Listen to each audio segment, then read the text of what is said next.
So one of the experimental treatments that has shown very similar efficacy to CAR T is what we call a bispecific antibody, as we see with this drug called Glofitamab.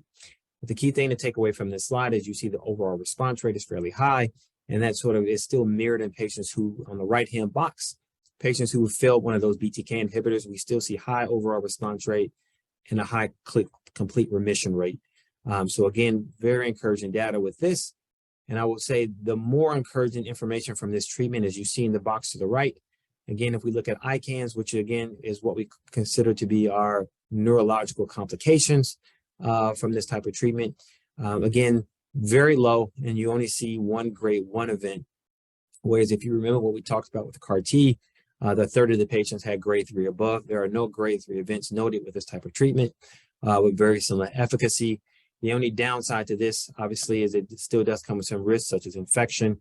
And this treatment as well has to be given in what we consider a step-up dosing, meaning you get several treatments before you get the full dose. But this is an off-the-shelf treatment, and it is something that we hope at some point will be available in community settings, meaning that you can go to whatever community treatment to get treated with this, whereas that will never likely be the case for CAR T. So Pirtobrutinib is the other drug recently approved by the FDA for patients with mantle cell lymphoma who has failed a prior BTK inhibitor. It is based on what we call the Bruin study, which looked at Pirtobrutinib in 2 patient populations. There are patients who have never seen a Bruton tyrosine kinase inhibitor and those who have previously been exposed to a Bruton tyrosine kinase inhibitor. As you can see, there's an overall response rate of 51% and a complete response rate of 25%. Again, very encouraging data. And this, what you see here on the left is what we call a waterfall plot, which indicates that there are quite a few patients who have response from this treatment from their baseline tumors.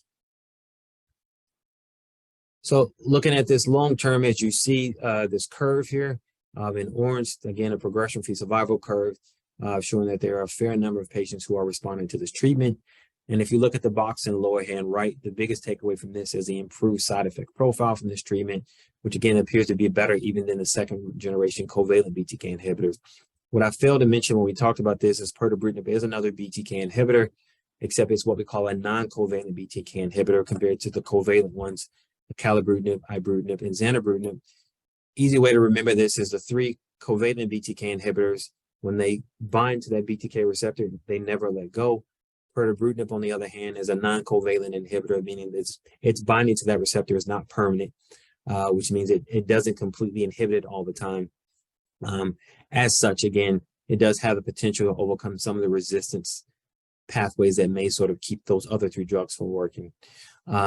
Again, as we get more time and more sort of experience with this drug in the real life setting, we'll get a real assessment of how long this drug does have efficacy in patients who have failed one of those other BTK inhibitors. So again, stay tuned for this. We have more information coming.